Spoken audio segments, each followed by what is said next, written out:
Seruput kopi dulu, Lur. Oke, kali ini kita bahas kabar yang kelihatannya sederhana, cuma potong baja, tapi dampaknya gede banget buat masa depan kapal selam Indonesia. PT PAL Indonesia resmi mengumumkan steel cutting qualification untuk Scorpion Evolved LEAP. Buat yang belum ngeh, ini bukan sekadar seremoni, tapi tanda Indonesia sudah naik level di dunia kapal selam. Apa itu steel cutting qualification? Jadi gini, Lur. Dalam dunia perkapalan militer, apalagi kapal selam, potong baja pertama itu sakral. Steel cutting qualification artinya, proses pemotongan baja sudah lulus uji teknis. Materialnya sesuai standar militer kapal selam. Metode produksi sudah diakui oleh desainer asli. Kalau ini belum lolos, nggak ada cerita bangun kapal selam. Jadi ini bukan formalitas, tapi lampu hijau resmi. Kenapa Scorpion Evolved LEAP itu penting? Scorpion Evolved LEAP ini versi terbaru dan tercanggih dari keluarga Scorpion.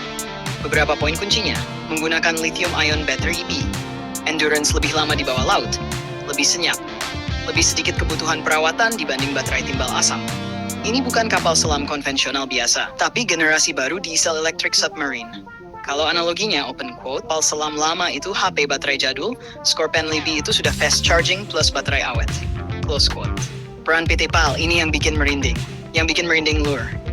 Steel cutting ini dikerjakan oleh engineer PT PAL di Naval Group Cherbourg, Prancis. Artinya, bukan cuma beli kapal, tapi SDM Indonesia ikut membangun dari hulu. Transfer teknologi bukan sekadar janji di kertas. Ini penting banget, karena kapal selam itu teknologi paling sensitif di dunia militer. Kalau sebuah negara dipercaya pegang bagian ini, artinya, open quote, lu udah kami anggap partner, bukan cuma pembeli. Close quote. Kenapa dilakukan di Prancis dulu? Pertanyaan yang sering muncul, loh, kok bukan di Surabaya? Jawabannya simpel tapi strategis. Tahap awal dilakukan di galangan asal, untuk standarisasi kualitas, sekalian training langsung di dapurnya. Setelah engineer kita lulus, semua tahapan, produksi, berikutnya bisa bertahap pindah ke Indonesia.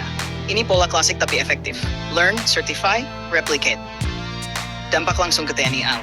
Kalau proyek ini jalan sesuai rencana, dampaknya ke TNI AL besar banget. Sekemandirian perawatan kapal selam. 2. Umur pakai armada lebih panjang. 3. Indonesia nggak selalu nunggu galangan luar. 4. Daya gentar bawah laut meningkat. Dan yang paling penting, Indonesia nggak lagi buta seroan kapal selam sendiri. Dimensi secara strategis, Indonesia, Prancis. Kerjasama ini juga ngirim pesan geopolitik halus. Indonesia serius diversifikasi alutsista. Nggak bergantung ke satu blok. Main di level teknologi tinggi. Prancis sendiri termasuk negara yang relatif fleksibel soal transfer teknologi dibanding pemain lain. Makanya, Rafale, kapal selam, radar, sampai satelit, semuanya nyambung. Ini baru awal, bukan akhir. Steel cutting qualification ini bukan kapal selam sudah jadi, bukan langsung operasional.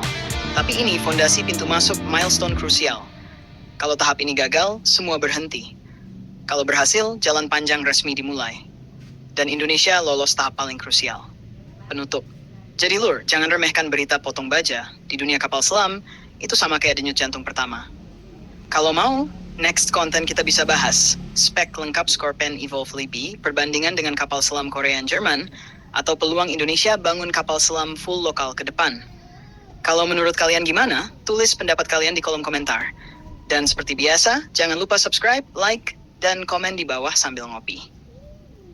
Kalau mau, versi lebih panas, lebih santai,